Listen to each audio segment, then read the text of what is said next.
भाइ बहना स्वागत छ मेरो किचनमा। आज म सुजीको खीर बनाउन गइरहेकी छु। यो ब्रेकफास्टको लागि र डिजर्टको लागि हुने गरेर बनाउन गइरहेको छु।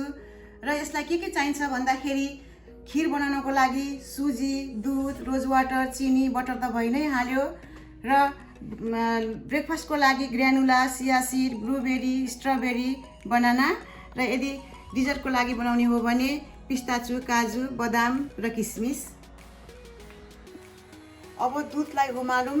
मैले हाफ कप सुजीलाई 5 कप दुध हालेको छु र अब यसलाई यसरी चलाइरहनु पर्छ, तल लाग्न दिनु हुँदैन नहुन्जेलसम्म।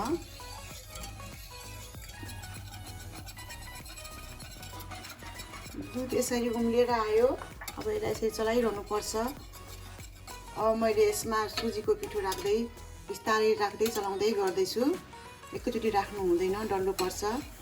अनि एउटा हातले यसरी चलाउँदै एउटा हातले यसरी राख्दै जानुपर्छ।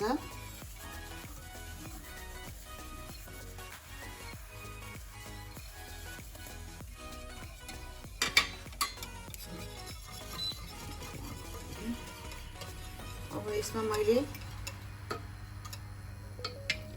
40 ग्राम जति मैले बटर राख्दै छु।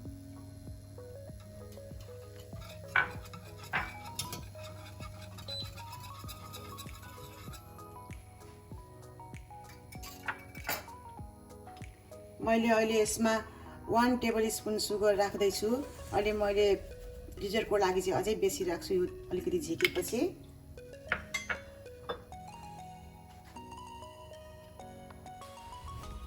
वन टीस्पुन रोज वाटर, यो फ्लेभरको लागि हो। हजुरहरूले भनिला एसेन्स छ भने त्यो राख्दा पनि हुन्छ।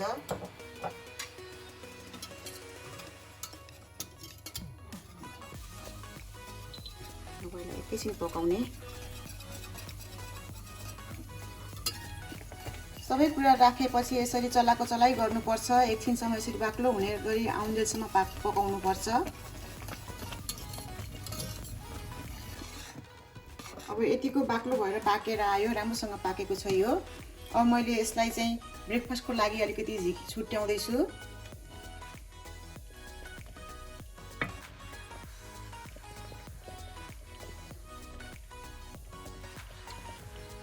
अब यसमा फेरि मैले अलिकति सुगर राख्दैछु, चिनी चाहिँ आफ्नो स्वाद अनुसार राख्नु होला। मैले यो डिजर्टको लागि मैले अलिकति गुलियो राख्दैछु।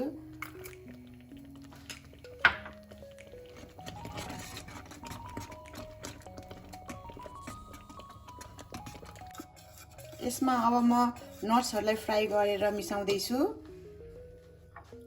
अहिले काटेर राखेको नट्सलाई मैले अलिकति घिउ राखेर फ्राई गर्दैछु थोरै।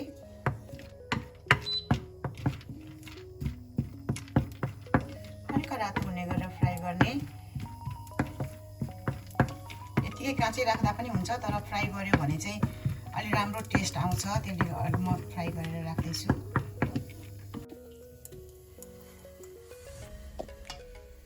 अब यसमा राख्दिने, राम्रोसँगले मिक्स गरिदिने।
सुजीको खीरको ब्रेकफास्ट र डिजर्ट पनि रेडी भयो।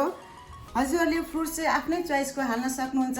सिजनल फ्रुट के छ त्यही अनुसारको र डिजर्टमा पनि आफूलाई के मनपर्छ त्यही ड्राई फ्रुट्स राख्दा हुन्छ र यो बनाउन एकदमै सजिलो छ, खाँदा पनि त्यति नै मिठो छ र ट्राई गर्नुहोला र हजुरहरूले मेरो च्यानललाई लाइक र सब्सक्राइब गर्न नबिर्सिदिनु होला। Thank you.